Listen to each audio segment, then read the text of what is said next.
welcome to the Real and Happy Friday. Yay, Okay. finally.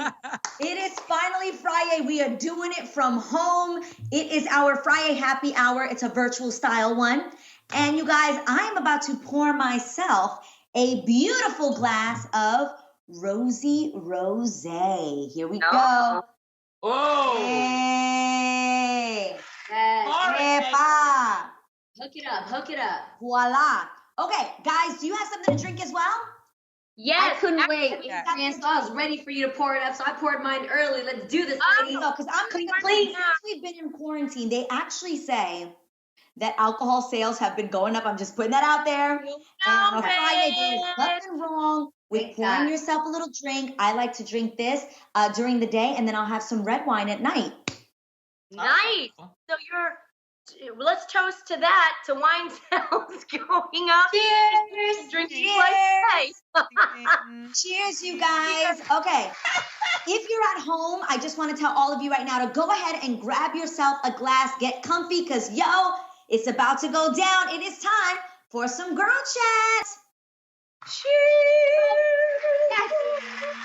Hey. Okay, now Amanda, I am super excited about this. You have some news to share with us. Yes, on Sunday, Insecure season 4 premiered, and it's just kind of surreal that we've done 4 seasons of this show. Yes. It is surreal that we've done 4 seasons of this show. I think people are going to be really excited to see this season because first of all, we're doing 10 episodes this season. In the last 3 seasons, we've done 8 episodes, and people are always asking, like, why can't the episodes be an hour long? Right. And as Issa said, because it's not. Issa's always like, because it's not. It's a half-hour comedy. That's why. But we were able to add 2 extra episodes this season, so I think fans will be really excited about that. And my character, Tiffany, she goes through some things this season, and wait, Amanda, you're part of the crew. You got to give us a little more. What thing? Give us. No, it's not my show. I am an employee. A little bit. Like, is it good or bad? Thing? I am an employee on the show, and therefore I am aware of my position as a promoter of the show, but not as a spoiler of the show. So, no, I can't give anything away. I mean, I don't want to text Risa. So, but what I can say is that I think people are just going to be really excited about seeing just the continued character development and getting to see Issa's character continue to take the reins of her life and, her destiny. And that's what this show has really attempted to, not even attempted, it's successfully done. I think it's really just presented a view of a Black woman and different Black women that are coming of age in your 30s, like not a 20s coming of age. Yeah, right. 30s coming of age. And it's totally different. It's a whole other thing. This, Amanda, I can't believe I've never told you this because we talk about Smart, Funny, and Black a lot more, but I'm a huge fan of Insecure. It got me through the beginning stages of my dating. Like all the laughter and the nuances of it, it really helped me through, and I loved watching it. So I'm excited for the season. So we talk about Smart, Funny, and Black because that's my show. But Insecure is Issa's show, Bapa. And I am very proud to be a part of this cast that continues to grow and give a different example of, Black life. And HBO has allowed us to really just take things in other directions. So you're going to see. Because remember, last time you saw me on the show, I was pregnant. Yes. That's why you got to So we at least know, do you give birth this season? I won't say anything. Well, because my spirit needs to see you giving birth. I would do anything. Wait, hold on, Tam. We need the date. See it. Let everybody know, Amanda. Oh, sorry. Well, we premiered on Sunday, April 12th, and it will be on HBO every Sunday, 10 Sundays, not just 8, 10 Sundays. So make sure you check out Insecure, #, share on your Instagrams, et cetera, et cetera. We all at home right now, so it's a great time to get into it. Yes. Love it. Congrats. I can't wait to see it. Congrats. Okay. And let me just can I also just say congrats to my husband on the show because Wade and his real life wife are expecting a baby. So it's really an example of like art imitating life, life imitating art. It's kind of crazy. Boom. There we go. All right, ladies. First up, comedian Luenell recently made headlines after she announced on her Instagram that she kicked her daughter, Danelle, out of her house for not taking coronavirus, COVID-19 seriously. Because Luenell, she basically said it was the best decision for her and her husband because her husband suffers from COPD, which is a serious pulmonary disease. So if he got COVID, it would not be a good idea. And I'm sure Luenell told this to her daughter, who is of age. She is in her 20s. 20. How important, yes, how important this is. She'd rather spend her time with her boyfriend and her friends. So she was not social distancing. And Luenell says she does not regret the decision because she did put it on Instagram and people kind of dragged her daughter. She does, however, regret putting all of their business out on Instagram. But she doesn't take her decision back, even though that is her daughter. So I'm curious to know, what do you ladies think about this? I 100% agree with what Luenell decided. I 100% agree with kicking your daughter out. If you live under my roof, I don't know if anybody else's mother told them this growing up, but as long as you in my home, you're going to abide by my rules. Yep. And that's just, it is what it is. And I also do agree with Luenell on regretting the fact that this went on Instagram. I don't think that everything needs to be posted on social media. So I agree with her on regretting that. And I think in this time, obviously, me and my husband are family planning, and I'm always thinking about like what it is that I would do when I have a daughter. And one of the things that is most important to me to instill in them is the value of family and what that means. And I pray to one day have a daughter that would say, you know what, my family comes before my boyfriend. Like, I don't know. I was raised that way. Like my stepfather, I adore my stepfather, my Papa Joe. Like I would never, ever do anything to compromise his well-being and his health. Yeah. So again, you have to wonder, what are the values that you've instilled in your children, you know, because that ends up playing out in the future. Yeah, what she's telling everybody is that her friends and her boyfriend are more important than her mom and her dad. Exactly. So I would say if she was my daughter, I would be like, okay, if that's what you think, why don't you quarantine with your friends?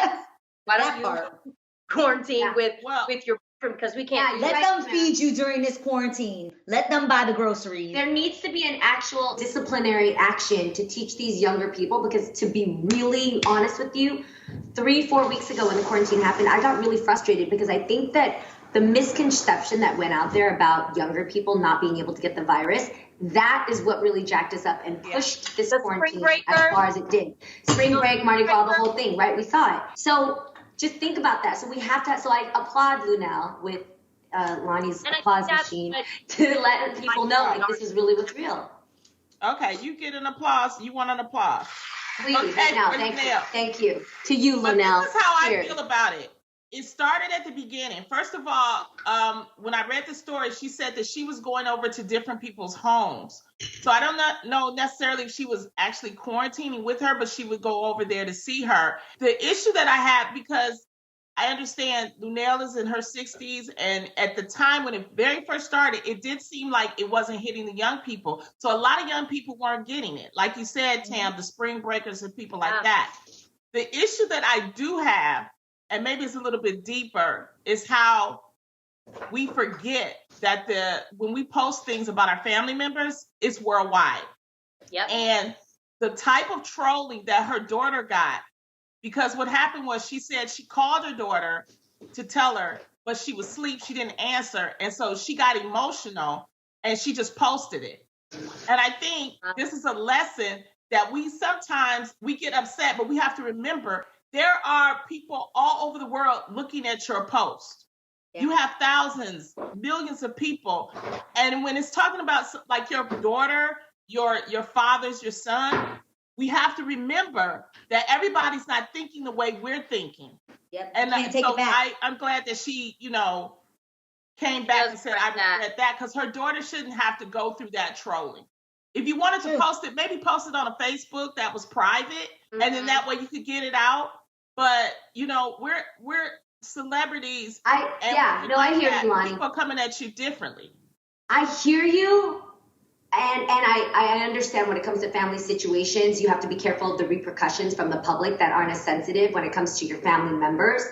However, I don't know about trolling, but anybody who is reacting to a person who is moving about and not aware of the vulnerable that's inside of your house, especially when your father has a disease that affects his respiratory system, that deserves a reaction. I think that I have to be honest with you. I had to check my family. It doesn't reserve a reaction from the world. Like, she got the reaction that she deserved was from her mother, and her mother told her she correct. Absolutely. And the reality is that people have come to now think that it is okay to troll. Like, that's why I'm so with you, Lonnie, on like, when we put stuff out there, you know, we are oftentimes, even when we put ourselves out there, like, you have to be conscious of like, wait, am I prepared to be trolled about this? Because once you put it out there, you know, you're inviting the reality, which is that everybody now feels like they should be able to say. I remember when the young woman remember this young woman who had claimed to have been kidnapped? Remember when it came out that like she actually had not been kidnapped? She was like it was a whole story that took over the internet. Everybody was trying to save her. They showed the footage of her getting snatched. Yes. And she was like 16, and you know, we don't know the story about why, but listen, hilarious. People were literally like, I have a right to troll her. You know, people literally are saying that. Like, I have a right to troll her. I have a right to be upset. I have a right to be angry. And it's like, that's scary to me that we live in a world where, to me, the response would be to Luenell. Like, to me, my response would be like, damn, Luenell, I'm sorry you have to go through that. Like, that is frustrating. Not to compile onto the other person. And shout out to Luenell because she is a master black expert. Okay.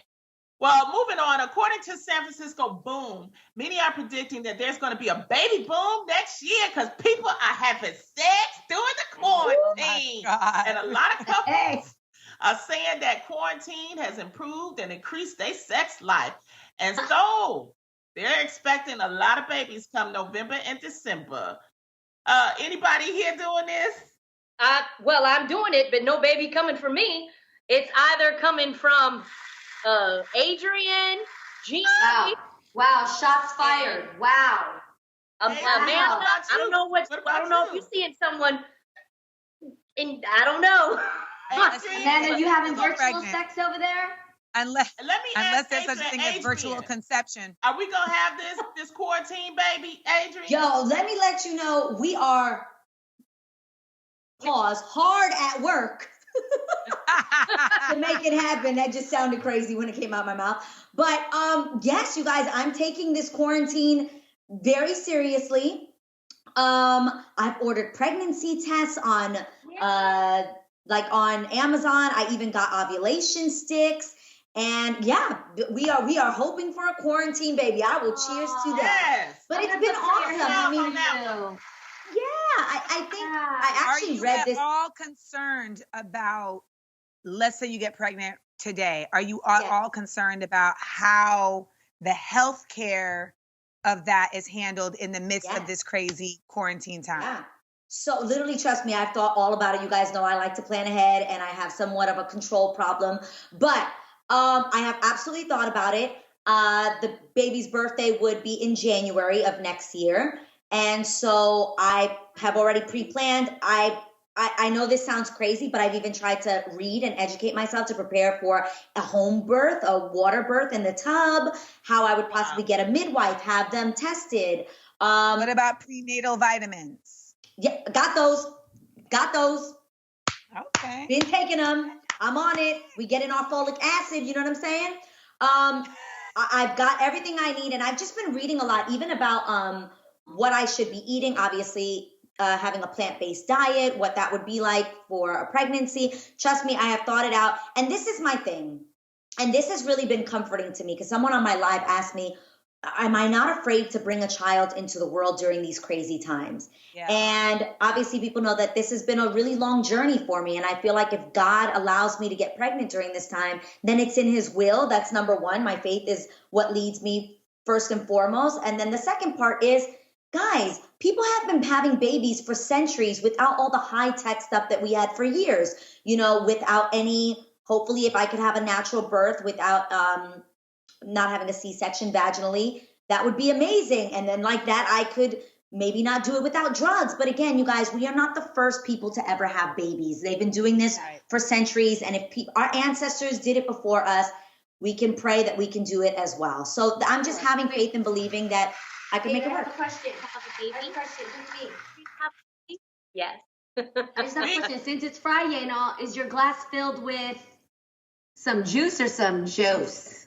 No, it's some juice. Rosé. I don't know. I don't rosé. know nothing yet. I actually have also heard that people are more likely to get pregnant when they've been drinking.